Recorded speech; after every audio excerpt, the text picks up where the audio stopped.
Transform your product idea into a business reality. I'm Callie Keene, and this is End Hype.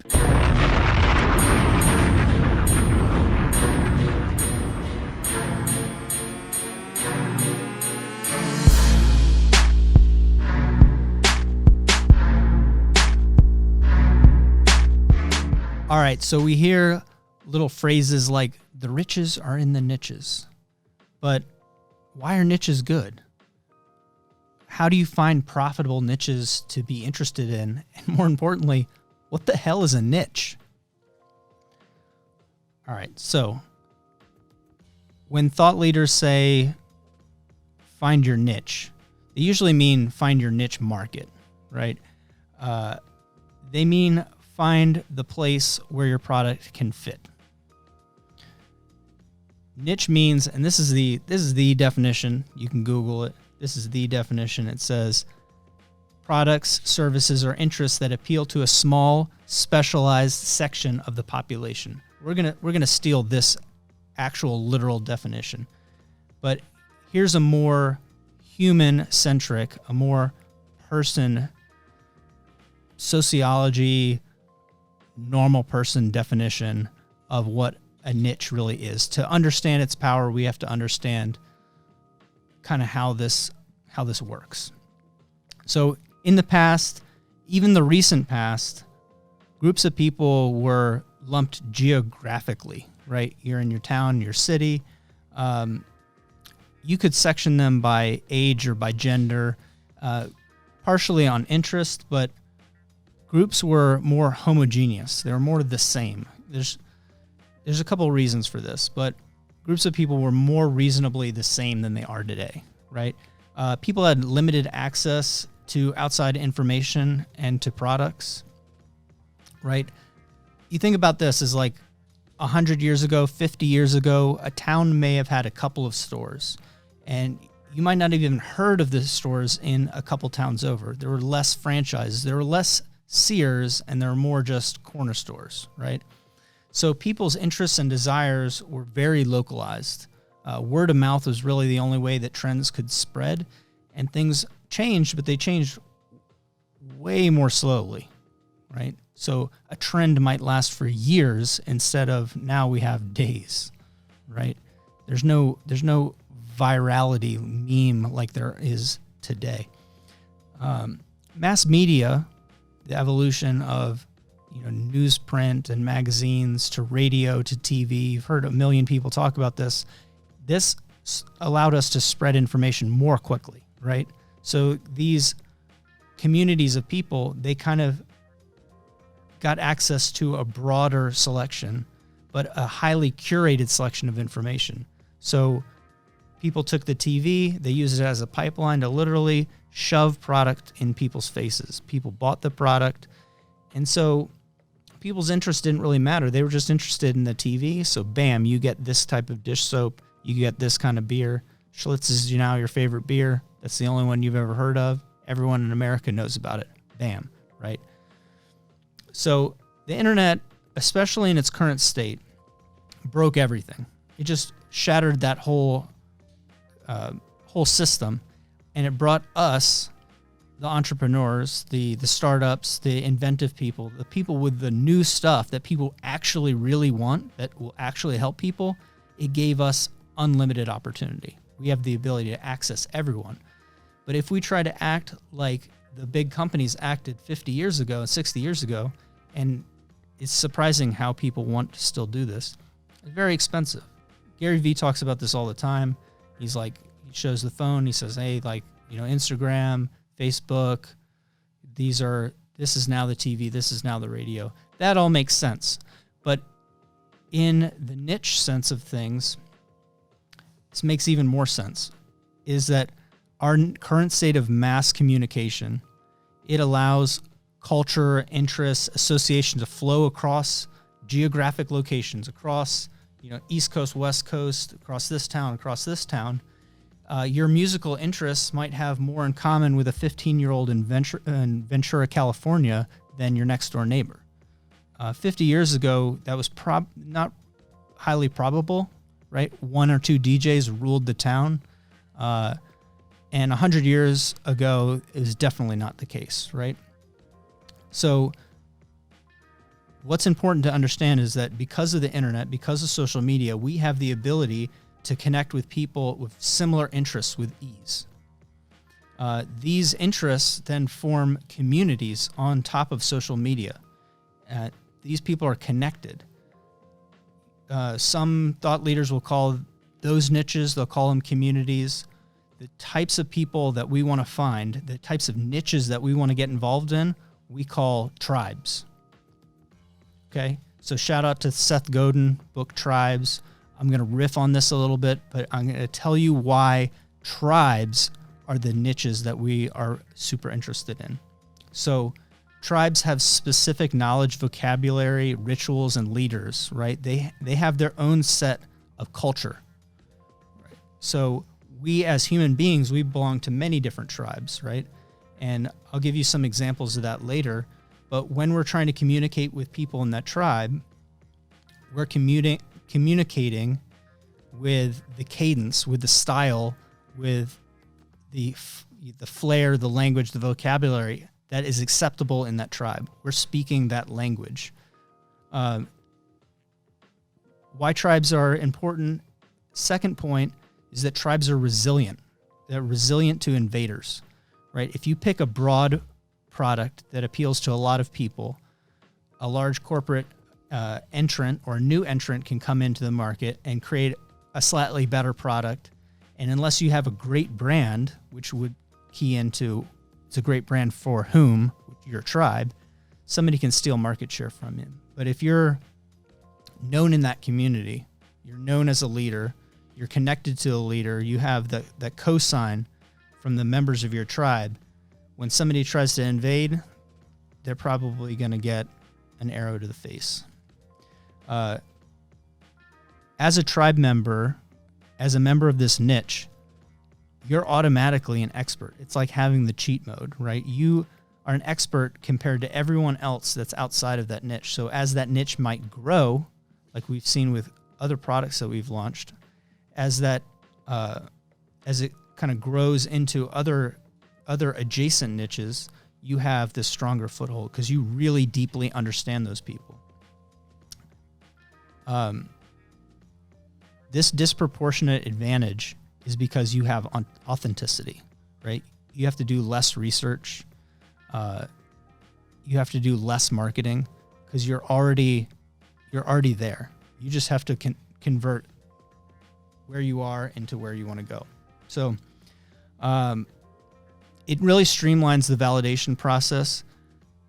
What we see in coaching, what we will see in Innovate, the course that we're launching, is that doing customer interviews, contacting just those first initial customers is a really big challenge for people. And for people that are actually targeting with their tribe member, they know exactly where to go. They know exactly who to talk to. They know exactly the result that their group of people will want. So it's almost like the whole process is streamlined, and they're really just getting feedback from people that they trust, people that they already have access to. They're not trying to invent reality. So I hope that makes sense. But let me give you some strategies on how to determine a niche.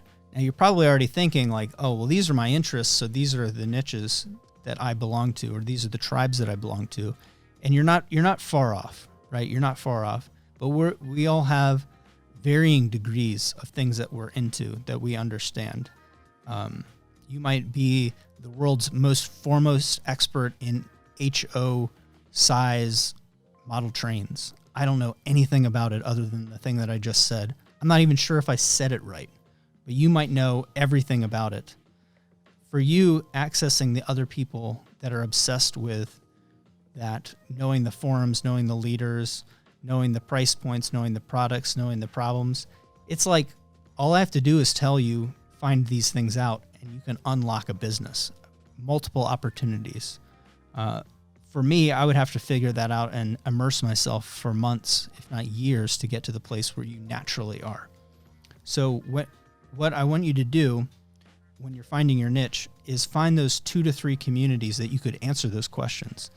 Like you should be able to just think about it right off the top of your head. These are the important people. These are the important companies.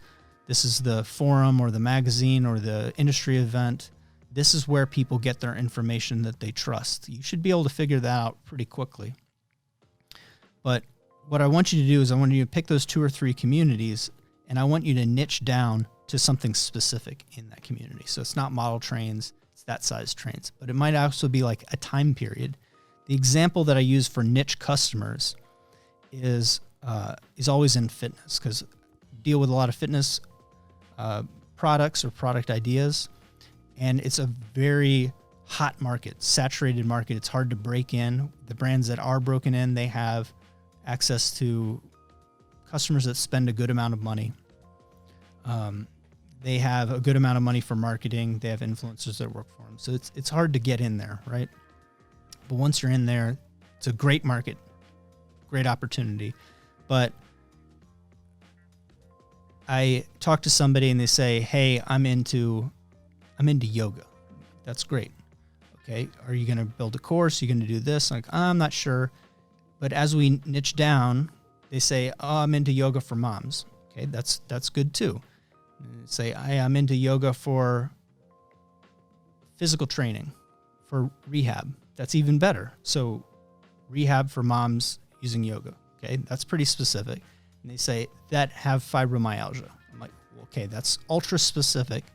And now because we're so specific, we also have the opportunity to niche up out of that group, but we have the ability to access those people, because I guarantee that there's a specific forum or a thought leader that puts out material that's just on this subject, right? And we have the opportunity then to collaborate, to become a thought leader, to produce a product for or with that person. We have a lot that we can do. But if we're coming from a sense of authenticity, that's our background, we also have a story, and stories sell, and those can be our people. They'll emotionally identify with you and your product, and your brand will become defensible.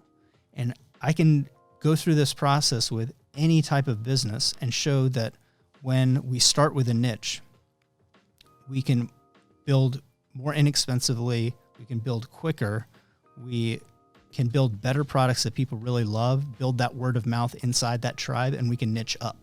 We can niche up to the next zone and continue to grow and be successful. Whereas if we tried to go over the whole thing and say, I just want to be a health and fitness company, it's like throwing a leaf into a tornado, right? There's just no way. There's no way that's going to happen. If you had $1 million, it wouldn't happen, right?